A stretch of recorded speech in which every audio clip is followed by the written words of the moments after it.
वाकणीस सोमवारची meeting fix झालेली आहे। ही meeting आपल्यासाठी खूप महत्त्वाची असणार आहे। मारुतरावांच्या एका शब्दावर हा इन्व्हेस्टर आपल्या हेरिटेज हॉटेलमध्ये पैसे टाकायला तयार झालाय। हो, सगळी कामं मी तुम्हाला सांगीनच, पण ही नोंद करून ठेवा। ओके बाबा, मी एक विचारू? प्लीज नाही म्हणू नका। अगं तुला नाही म्हणण्याचा प्रश्नच येत नाही, बोल ना। यावेळी प्रेझेंटेशन मी स्वतः करू? हा, म्हणजे बँगलोरचे सगळे डिटेल्स नाहीतरी माझ्याकडे आहेतच ना, आणि आय प्रॉमिस मी खूप चांगलं करेन, सगळ्यांना नक्की आवडेल। माझी काहीच हरकत नाहीये। ग्रेट, मी आता लगेच कामाला लागते। लगेच वाघ मागे लागलाय का? ए अमृता, रमावतीच्या आपल्या हेरिटेज हॉटेलसाठी इतके दिवस आटापिटा चालला होता की नाही, ते आपलं स्वप्न पूर्ण होण्याचे दिवस जवळ आले आहेत। दिल्लीचा एक खूप तगडा इन्व्हेस्टर आहे जो ह्या आपल्या प्रोजेक्टमध्ये इन्व्हेस्ट करायला तयार झालाय, आणि त्याच्याच बरोबर मीटिंग आहे या सोमवारी। वा, ही खरंच खूप आनंदाची बातमी आहे, पण सगळं अचानक कसं घडलं? ही मारुतरावांची कृपा।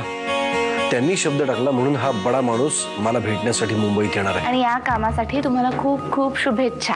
नरसिंहा, तू इथे काय करतोय? हे माझं घर आहे, आणि जानकी माझी बायको आहे। माझ्या घरात माझ्या बायकोला भेटण्यासाठी मला कोणाच्याही परवानगीची गरज नाही। हे काय ग, म्हणजे आम्ही सगळे घरात मजेत राहतोय आणि तू आपली वनवासात? मला नाही आवडत आहे असं। काय काय वनवास? कसला वनवास? कुणी जंगलात नेऊन सोडलंय का मला? स्वतःच्या हक्काच्या घरात राहते मी, वनवास कसला? आणि अमृता, मला एक गोष्ट सांग, आत्याबाईंनी आजपर्यंत माझ्यासाठी कमी का केलंय? आज त्यांच्या नकळत त्यांना त्रास होतो आणि त्या माझ्याशी असं वागतायत, त्याचा त्रास करून घेऊन का? आणि अगं, मला हे असं राहावं लागतंय म्हणून, पण घरातले सगळेच जण या ना त्या प्रकारे सहन करतातच आहेत ना। अगं, मी मगाशी नरसिंहाच्या खोलीत गेले ना, तर दोघं गप्पा मारत होते। मी तिला म्हटलं की अगं माझ्या खोलीत जा, साफसफाई कर, दरवाजे पूस, पण नाही। आणि नरसिंहा सुद्धा तिच्याशी गप्पा मारत बसला होता। आता बरं दिसतं का? घरातल्या कर्त्या पुरुषानं नोकर माणसाशी असं गप्पा मारणं चांगलं आहे का? आपण कोण? नर्सू कुठे? तू जानकीबद्दल बोलली होतीस ना, ते खरंच आहे हा? तिचा आगाऊपणा वाढतच चाललाय दिवसेंदिवस। पटतंय ना तुम्हाला? हो। आता काय आगाऊपणा केला तिने? अगं, काल ती अनुप्रिया आणि तिची आई आली नाही ना, हा, माझी खात्री आहे ह्याच्या मागे तिचंच राजकारण आहे। मी तिला तसं बोलून सुद्धा दाखवलं, माझ्यावरच उलटली।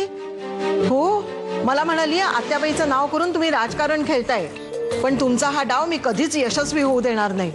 अहो, तुम्ही जे काही करताय ते आत्याबाईंच्या काळजीपोटीच करताय।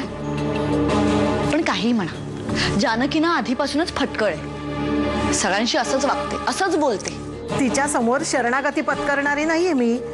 तिनं मला आव्हान दिलंय नरसिंहाचं लग्न करून दाखवाच म्हणून, आणि ते मी स्वीकारले।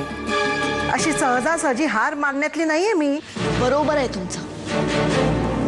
तुम्हाला जानकीला धडा शिकवायचा आहे ना, नक्की शिकवा, मी तुमच्या बरोबर आहे। कसा आहेस मित्रा?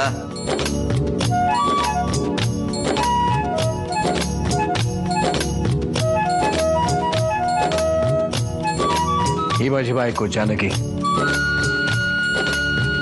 आणि जानकी हा माझा मित्र, बालमित्र धनंजय जाधव। मग आम्ही तुला नरसू म्हणलं तर मला खाऊ की गिळू म्हणून बघत होती माझ्याकडं। नमस्कार। नमस्कार।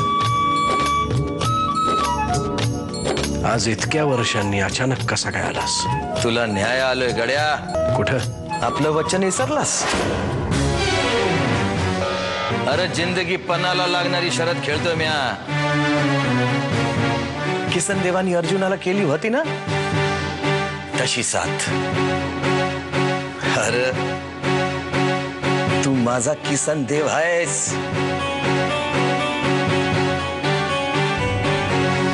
आणि ही शरद म्या जिंकणार।